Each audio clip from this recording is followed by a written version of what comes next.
Hi, it's John Musso. I'm the CEO of Cumberland Advisors. It is Friday afternoon on August 16th, just after the close. This is the Week in Review.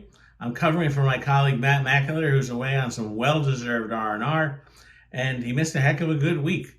We saw the S&P up 4% for the week. We saw the NASDAQ up 5% plus for the week. Best week of the year in equity markets. And why? They got batted basically 800 in good economic statistics this week. We saw a very good PPI number that was down slightly from expectations. We saw a CPI number, which came in right on expectations, 0.2 versus 0.2. We saw retail spending higher this week. That was another very good sign. It came in at 1%. They were expecting 0.4. The number's less when you extract out autos, but it tells you that, certainly the consumer is not dead at all and is still willing to spend. But if that's with a backdrop of lower inflation, that's good. We had a consumer sentiment number today from the University of Michigan. That was good. And really a turnaround from what we've seen in other months. So that was a good number. The only number that you could see was a little drawback where housing starts were down this week, certainly versus expectation. That's been an ongoing trend. At Cumberland, we didn't make many changes on the equity side this week. No need to. The portfolios are all in very good shape.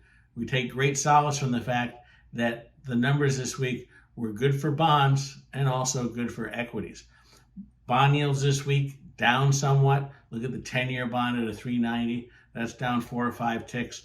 Back end of the curve down. Front end of the curve didn't do very much. That 2-year bond has been hovering around 4%. And we know from the turmoil of a couple of weeks ago, it went much lower. It is hung into that 4% level. And it is looking for some guidance from the Fed, which it will try to see next week when the Federal Reserve has their annual symposium out in Jackson Hole. And we'll try to glean a little bit from what Chairman Powell will say.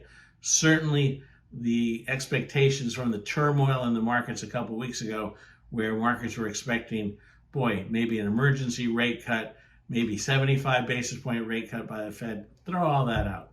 I think the markets, when they see the kind of numbers this week, they're looking for probably 25 basis points, maybe 50 in September. Certainly not a wholesale slew of rate cuts between now and the end of the year. So it's really been a little bit more back to normalcy, if you will. Muni bond yields this week, hardly any change, a little bit lower in the front end, maybe a tick or two higher in the back end. Certainly a market that's in summer doldrums, although there's a fair amount of supply for what you would consider a sleepy August summer. So we're kind of looking at that to see whether that might give a little bit of lift to yields in munis and give us some buying opportunities next week. We hope everybody is having a great summer. We look forward to talking with you next week and hope everyone has a great weekend. Thanks a lot.